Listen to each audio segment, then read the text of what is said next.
આજે તો છે ને અચાનક ફરવાનો પ્લાન થઈ ગયો હતો એટલે બસ પછી આપણે મસ્ત તૈયાર થઈ અને નીકળી ગયા અને આવી ગયા હતા ન્યારી ડીમ. જોકે હું તો છે ને અહીંયા પહેલી વાર જ આવી હતી, કેમ કે રાજકોટમાં આપણે હજી બધું ફરવાનું બાકી જ છે. અને બસ પછી એક સારી એવી જગ્યા ગોતીને અમે બધા છે ને ભાઈ નાસ્તો કરવા માટે બેસી ગયા હતા.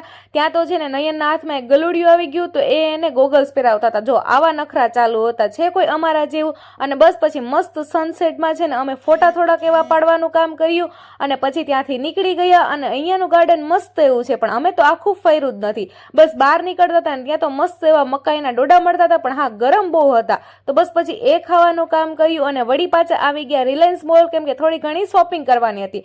પણ મેં તો છે ને ખાલી જોવાનું જ કામ કર્યું, કાંઈ લેવાનું કામ કર્યું નથી. પણ હા, અહીંયા આશિતાવે ચોકલેટ ઉપર હમલો કરી દીધો હતો. અને બસ પછી રિલાયન્સ મોલની બહાર નીકળી અને મસ્ત એવી પાણીપુરી ખાવાનું કામ કર્યું. તો હવે હું જ્યાં સુધીમાં પાણીપુરી ખાઉં ને ત્યાં સુધીમાં તમે બધા ફટાફટ છે ને ચેનલને સબસ્ક્રાઈબ કરી દેજો અને વિડીયોને લાઈક કરી દેજો. બાકી મળશું આવતીકાલે. Bye bye.